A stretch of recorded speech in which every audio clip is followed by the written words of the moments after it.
हर हर महादेव। राधे राधे भक्तों। आज की इस दिव्य और विस्तृत कथा में हम उस अद्भुत तिथि का महत्व जानेंगे जिसे शास्त्रों में वर्ष का सबसे स्वतंत्र और अक्षय फल देने वाला दिन कहा गया है। वह है फुलेरा दूज। कहा जाता है पूरे वर्ष में एक दिन ऐसा आता है जब यदि कोई शुभ कार्य बिना मुहूर्त भी प्रारंभ कर दिया जाए तो वह रुकता नहीं, ठहरता नहीं, बल्कि बढ़ता ही चला जाता है। इस दिन किया गया दान, जप, तप, पूजन और संकल्प हजारों लाखों गुना फलदायी होता है। यह केवल एक तिथि नहीं, बल्कि 33 कोटि देवी देवताओं के सामूहिक उत्सव का दिन है। सबसे पहले समझिए इसका पौराणिक आधार। ब्रिजभूमि में एक समय राधा रानी रुष्ट हो गई, वातावरण में उदासी छा गई। तब स्वयं भगवान श्री कृष्ण ने एक पुष्प उठाया और प्रेम पूर्वक उनकी ओर उछाल दिया। जैसे ही वह पुष्प गिरा, चारों ओर हरियाली छा गई, वृक्षों में फूल खिल उठे और राधा रानी के मुख पर मुस्कान लौट आई। उसी प्रेमोत्सव को फुलेरा दूज कहा गया। फूलों से मनाने का दिन, रूठों को मनाने का दिन, सुखी जीवन में पुनः हरियाली लाने का दिन। अब बात करते हैं जीवन की व्यवहारिक समस्याओं की। यदि आपका व्यापार रुक गया है, घाटा हो रहा है, प्रयास असफल हो रहे हैं, आप हताश हो चुके हैं, तो इस दिन विशेष विधान बताया गया है। बेलपत्र के वृक्ष के नीचे शुद्ध मिट्टी से शिवलिंग का निर्माण करें।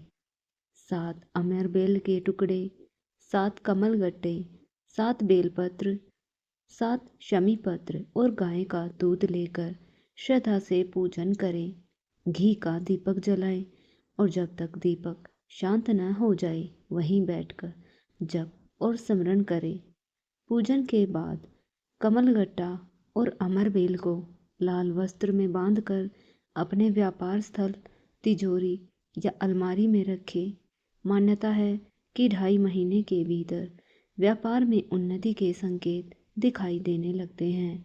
यह केवल अनुष्ठान नहीं, बल्कि आपके आत्मविश्वास और सकारात्मक ऊर्जा का जागरण है। अब स्वास्थ्य की चर्चा करते हैं। यदि शरीर रोगों से घिरा हो, शुगर, बीपी, किडनी, लीवर, नेत्र, श्रवण, घुटने, कमर या श्वास की समस्या, तो इस दिन जल, दूध और शहद मिलाकर शिवलिंग पर अभिषेक करें। नंदीश्वर को जल अर्पित करें और बेलपत्र के वृक्ष की जड़ में जल का सिंचन करें। शास्त्रों में वर्णन है, प्रथम बार धतूरा भी इसी दिन भगवान शिव को अर्पित किया गया था। धतूरा विषैला है, पर शिव को अर्पित होकर वह कल्याणकारी बन जाता है। यह संकेत है कि जीवन का विष भी समर्पण से अमृत बन सकता है।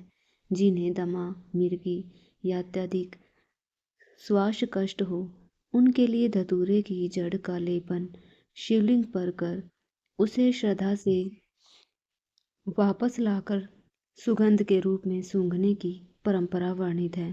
किंतु यहाँ विशेष सावधानी आवश्यक है। धतूरा अत्यंत विषैला होता है, इसलिए इसे प्रतीकात्मक और सावधानी पूर्वक ही प्रयोग करें। किसी भी रोग के लिए चिकित्सीय उपचार अवश्य लें। आध्यात्मिक उपाय मानसिक फल देते हैं, चिकित्सा का स्थान नहीं लेते।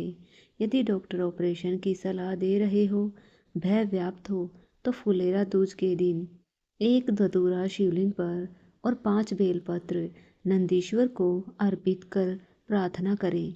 यह विश्वास का संकल्प है कि आप अपने भय को ईश्वर के चरणों में रख रहे हैं। भय कम होगा तो निर्णय स्पष्ट होंगे। चर्म रोग, दाद, खाद, खुजली के लिए धतूरा जल में डालकर शिव को समर्पित कर उसी जल का शरीर पर लेप करने की परंपरा भी कही गई है। किंतु पुनः स्मरण रखें, धतूरा विषैला है। त्वचा पर प्रयोग से पहले चिकित्सीय सलाह अनिवार्य है। अब कर्ज और आर्थिक संकट की बात। यदि कर्ज चूक नहीं रहा, धन टिक नहीं रहा, तो हल्दी से स्पर्श किया धतूरा शिवलिंग पर अर्पित कर उसी हल्दी का तिलक लगाकर व्यापार स्थल पर जाएं। यह प्रतीक है कि आप अपनी नकारात्मक ऊर्जा को सकारात्मक संकल्प में बदल रहे हैं। जब मन स्थिर होता है तब धन के मार्ग भी बनने लगते हैं। विवाह में बाधा हो तो शिव परिवार के समक्ष प्रार्थना करें। जलाधारी के मध्य भाग में जहाँ अशोक सुंदरी का स्थान माना गया है, वहाँ बेलपत्र, शमी पत्र और धतूरा अर्पित करें।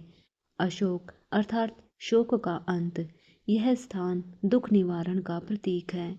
श्रद्धा और सकारात्मक सोच से मन का भय कम होता है और विवाह के मार्ग प्रशस्त होते हैं। फुलेरा दूज का एक और गूढ़ रहस्य है। इस दिन का दान और भजन अक्षय माना गया है। अन्य दिनों का पुण्य क्षीण हो सकता है, पर इस दिन का सत्कर्म दीर्घकाल तक फल देता है। इसलिए अन्न दान, गौ सेवा, वृक्षारोपण, भजन कीर्तन और नाम स्मरण अवश्य करें। इस दिन बहुत सारे वैवाहिक कार्य शुरू होते हैं और यह सबसे बड़ा दिन माना जाता है। आप सभी अपने हाथ की हथेली में 5 बेलपत्र लीजिए, 1 धतूरा रखें, 5 शमी के पत्ते रखिए। अगर आपको 5 शमी के पत्ते नहीं मिल पाते तो आप 5 चावल के दाने भी रख सकते हैं। और बेलपत्र तो कई बार प्रयोग में होता है, तो 5 शमी के पत्ते, 5 बेलपत्र और 1 धतूरा लेना है। इसके बाद अपनी जो कामना है वह कहते हुए माता अशोक सुंदरी के स्थान पर उस हथेली से तीनों चीज़ों को रखे और माता अशोक सुंदरी के स्थान पर रखे और शिवलिंग पर धतूरा चढ़ाया जाता है। इसलिए और दिनों में माँ अशोक सुंदरी के स्थान पर धतूरा नहीं चढ़ाया जाता। आज का ही दिन विशेष है, इसलिए 5 शमी का पत्ता, 1 धतूरा, 5 बेलपत्र माँ अशोक सुंदरी के स्थान पर अपने विवाह की कामना को लेकर अर्पित करें। दूसरा उपाय यह भी बड़ा फलदायक है। केले के वृक्ष का पूजन। गुरुवार का दिन है। केले वृक्ष की जड़ में सभी को पुत्र की कामना हो या नौकरी के लिए, आरोग्यता के लिए, रोग मुक्ति के लिए, कर्ज मुक्ति के लिए, उन सभी के लिए आप सभी को केले का वृक्ष की जड़ में कच्चा दूध, हल्दी अर्पित करना है। इससे गुरु ग्रह मजबूत होता है और संतान सौभाग्य की प्राप्ति होती है। फुलेरा दूज तो बृहस्पति देव गुरु को समर्पित सबसे श्रेष्ठ दिन इस बार माना गया है। तो केले के वृक्ष की जड़ में आप कच्चा दूध, हल्दी अर्पित करें और केले के वृक्ष की 5 या 7 परिक्रमा और पीला कच्चा सूत लेकर परिक्रमा लगाएं। एक एक चुटकी सिंदूर डालकर दीप प्रज्वलित कर वृक्ष की जड़ में गुड़ चने का भोग भी जरूर लगाएं। इस दिन 3 उपायों को एक साथ भी कर सकते हैं। इसके साथ ही जो आपकी बीमारी है या कोई अन्य मनोकामना है, जैसे पुत्र विवाह, कोई भी मनोकामना के लिए घर के मंदिर में या महादेव के मंदिर में पहली बार धतूरा शिवलिंग पर फुलेरा दूज के दिन ही चढ़ाया गया था, तो एक धतूरा लेकर हल्दी में अच्छी तरह डुबोकर शिवलिंग पर चढ़ाएं। धतूरे में आप हल्दी लगाएं और फिर जो सर्वश्रेष्ठ फुलेरा दूज है उस दिन चढ़ाना चाहिए। भक्तों, यह तिथि हमें सिखाती है जीवन में चाहे कितने कांटे हो, एक सच्चा पुष्प उन्हें ढक सकता है। जैसे कृष्ण के पुष्प ने ब्रिज में हरियाली लौटा दी, वैसे ही हमारे सच्चे संकल्प जीवन में उन्नति ला सकते हैं।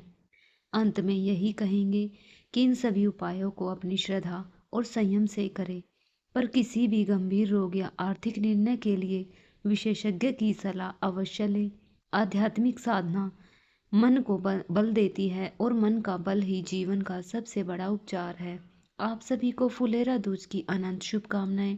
यह पावन दिन आपकी जीवन में स्वास्थ्य, समृद्धि, विवाह, सौभाग्य, व्यापार वृद्धि और आध्यात्मिक शांति का संचार करे। अगर आपको यह जानकारी अच्छी लगी हो तो वीडियो को लाइक करें, कमेंट में हर हर महादेव, जय श्री कृष्ण अवश्य लिखें। फिर मिलते हैं अगली वीडियो में। धन्यवाद।